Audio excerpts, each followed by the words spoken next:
មស្រីជាដុំរីទៅ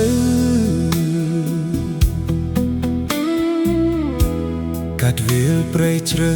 ឃុំស្រែ100បងលើកស្នែងផ្លុំប្រគុំឆ្លងឆ្លើយស្រីតូចអូនអើយគេងកាយផ្លូវបងដុំរីដើរទៅបើគេងហើយច្រៀងមេឃខ្មៅចំភ្លៀងច្រៀងរឿងស្នេហ៍ស្នង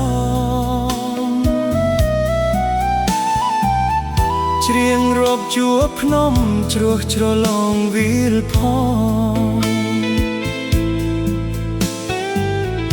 ដូចអូននឹងបងទៅចងស្នេហា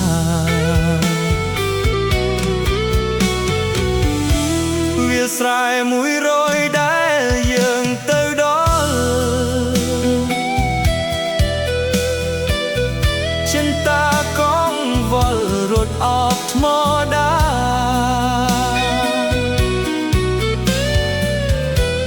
អក្សរចារឹកតាំងពីដូនតា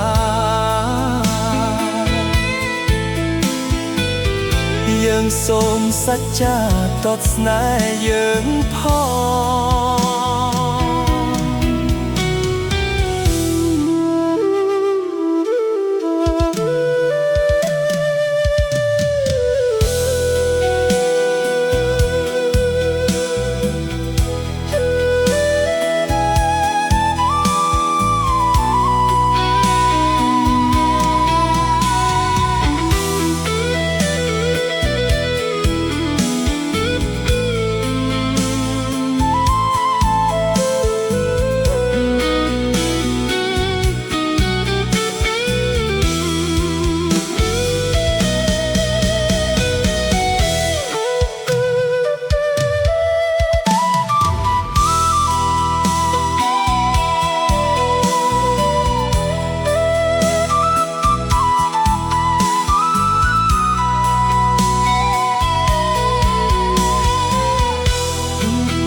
វាលស្រែ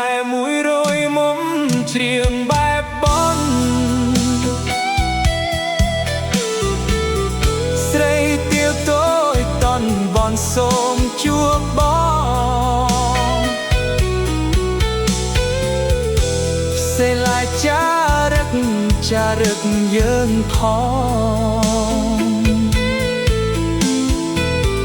ថាយើងស្នេហ៍ស្នងចង់ចិត្តតែមួយ